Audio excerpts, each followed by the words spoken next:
여러분 평안하십니까? 묘지가 애물단지라고 태워서 없애버려. 제목이 좀 끔찍하죠? 오늘 영상은 아름다운 가을 단풍과 함께 하겠습니다. 배경화면으로 이장 장면을 원하는 분들이 계시고, 또 어떤 분들은 식상하다, 혐오스럽다는 등 이유로 실정을 느끼실 수도 있으리라 생각이 드는데, 어쨌거나 오늘은 색다른 방향으로 진행을 해봅니다. 여기저기 동분서주하면서 다양한 사람들을 고루 만나게 되는데, 때로는 황당하고 기가 막혀서 말이 막히게 되는 경우가 있습니다.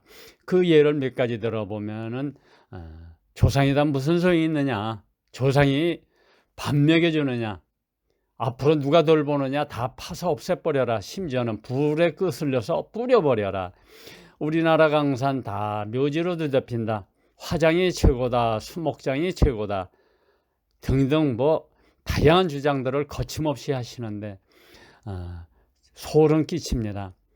나와 인연을 맺고 이장을 하셨던 집안에서는 큰 변화를 맞게 되는데요. 먼저 조상님의 소중함을 깨닫게 되면서 마치 살아계신 부모님을 대하듯 변한다는 겁니다. 그러다 보니까 산소 돌봄에 있어 지극정성을 다하게 되는데, 묘지는 신기하게도 중독성이 생겨서 자꾸 가고 싶고, 또 며칠 못 가면 궁금증이 일게 됩니다.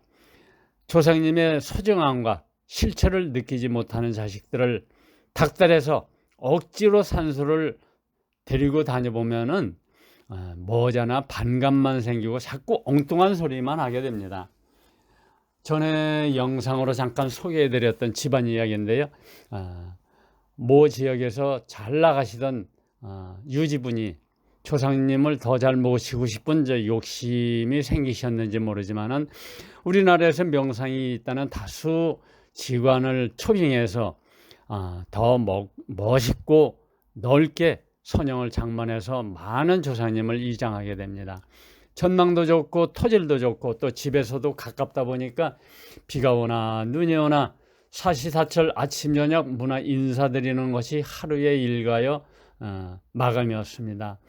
가족들이 볼 때는 너무 지나칠 정도라는 의구심까지 품게 됩니다. 조상님에게 그토록 잘하는데 집안은 왜 갈수록 힘들어지고 소위 되는 일이 없느냐 하는 생각을 갖게 되다 보니까, 그게 다 부질없고 쓸데없다는 반감만 갖게 했습니다. 사실 그렇잖아요. 조상님에게 하는 거로 보면은 우환도 없어야 하는데 갈수록 힘들어지니까 남편을 바라보는 부인이나 자식들은 이만저만 불평불만이 또 별 생각 다 들었겠죠. 결국 저를 만나 또다시 이장을 계획하자 부인은 펄쩍 뛰면서 반대가 이만저만이 아니었습니다만은, 결국 꿈속에서 수시로 딸을 괴롭히던 할머니의 꿈 이야기에 마음이 돌아서게 되었고, 일사천리로 3일간에 걸쳐서 대대적인 이장 작업이 진행됐습니다. 이장을 하고 나서 일어나는 놀라운 기적 같은 결과에, 또 경사에 부인과 자식들은 새삼 조상의 소중함과 묘소의 중요성을 깨닫게 되니, 묘지에서는 광채가 날 정도로 서로 열심히 잘 돌보고 있다는 이야기입니다. 묘지를 열심히 돌보고 제사도 지극정성으로 잘 받드는데도 불구하고 풀리지 않는 집안들이 있지 않습니까? 그런 집안의 자식들에게 묘지라는 자체는 애물단지요, 묘지가 밥 먹여주느냐, 다들 바쁜데 누가 산소를 돌봐 화장해서 없애버리자는 등 이런 골칫덩어리 조상으로 전락하게 됩니다. 그 이유는 가장 소중한 한 가지 조건이 맞지 않아서 일어나는 일입니다. 그 조건이란 뭐냐면은 묘지가 어쨌거나 좋아야 한다는 사실입니다. 땅속의 조상님은 물이나 나무뿌리, 벌레, 또 각종 염이 들어서 고통스러워서 신음짓고 있는데, 자손들은 그걸 모르고 자꾸 엉뚱한 짓, 그러니까 이모 돌보고 주변에 나무 정리하고 이런 짓을 하면은 어찌 보면은 조상님을 잘 모시기 위해서 하는 행위인데, 조상님 입장에서 볼 때는 분통이 터지는 거죠. 엉뚱한 짓만 하고 있으니까. 그러니까 분통, 열통 터질 대로 다 터진 조상님은 점점 더 화를 내게 되는 겁니다.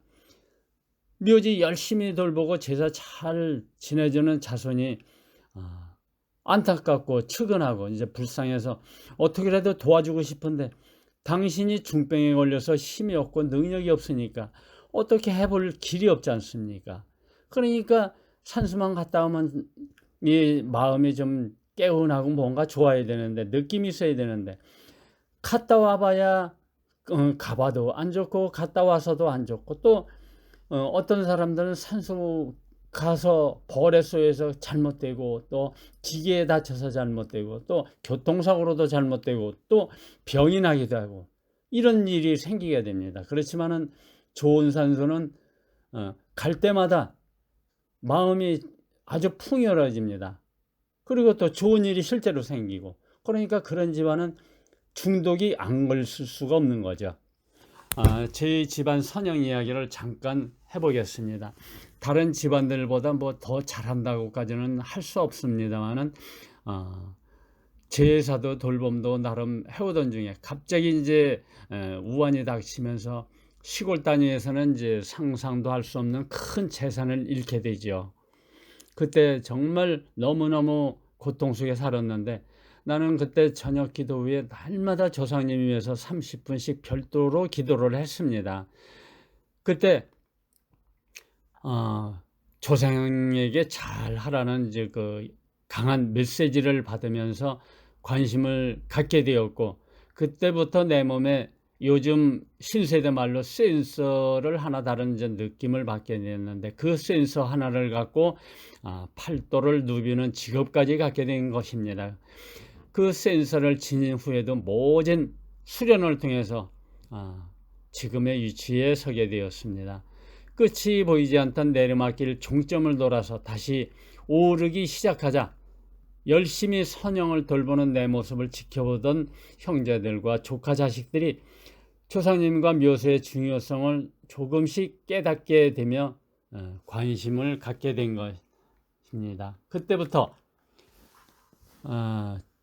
1년에 이제 한 차례 벌초 때만 이제 선영을 찾던 자식들이나 조카들이 우리 산소에만 자풀이 없고 깨끗한 줄 이제 알았는데 작은 아빠가 큰 아빠가 우리 아빠가 평소에 산소를 잘 돌본 때문이라는 것을 이제 알게 되면서 앞으로는 저희가 알아서 하겠습니다 하고 인사를 하는데 눈시울이 뜨거워지더군요. 올해 벌초를 앞두고 무슨 택배가 몇 날 며칠을 오는 겁니다. 지난해 저희들끼리 모여서 수군덕 대더니 매달인지 매년인지 아마 얼마씩 내기로 했었나 봐요. 그 기금으로 커다란 천막, 야외용 테이블과 의자, 심지어 음식과 음료수까지 택배로 시켰더군요. 내년에는 뭐 바베큐 장비까지 구입해서 벌초날을 조상님과 자식들의 만남의 날로 만들겠다고 뭐 합니다. 싫어하는 자식들을 강제로 산소에 데려가다 보면은 오히려 반감만 갖게 되니까 조상님 편히 모시고 집안이 개선되는 모습을 보여줌으로써 스스로 깨닫게 해주는 게 우리 어른들의 임무가 아닌가 하는 생각을 해봅니다. 70년도에 젖소 목장을 할 때 그때부터 예치기를 다뤄온 내 실력이니까 그 실력에 조카나 자식들이 어찌 내 기준에 맞추겠어요. 기계를 다루는 걸 보면은 위험한 건 둘째치고 한심하고 답답해서 이제 쳐다보는 게 미치는 거예요. 잘 갖고서 해놓은 봉분을 푹푹 찍어갖고 그냥 뭐 잔디를 다 뜯어놓고 울퉁불퉁 쥐 뜯어먹은 같이 해놓으니까 속에서 열불이 팍팍 납니다. 전에는 이제 잔소리도 많이 했었는데 이제는 저들 스스로 하려는 싹수를 보았기 때문에 봉분을 푹푹 찍어서 가슴을 후벼파는 쓰라랭이 있더라도 이제 기꺼이 참을 것 같습니다. 여러분들도 너무 강제성 띠지 마시고 자식들이 스스로 할 수 있는 그런 틀을 마련해 주시면 좋겠습니다. 강의 안내 드려 보겠습니다. 코로나로 인해서 2년 가까이 이제 그 강의가 중단됐었는데 이제 2차 접종, 3차 접종을 이제 앞두고 있는데 접종하신 분에 한해서 그때그때 사태 추이를 봐가면서 10명 단위로 해서 2021년 12월부터는 점진적으로 강의를 시작해 볼까 하는 계획을 갖고 있습니다. 추후 이제 자세한 내용은 안내 드리도록 하고요. 모쪼록 추워지는 날씨 여러분 몸 건강하시기를 기원 드립니다.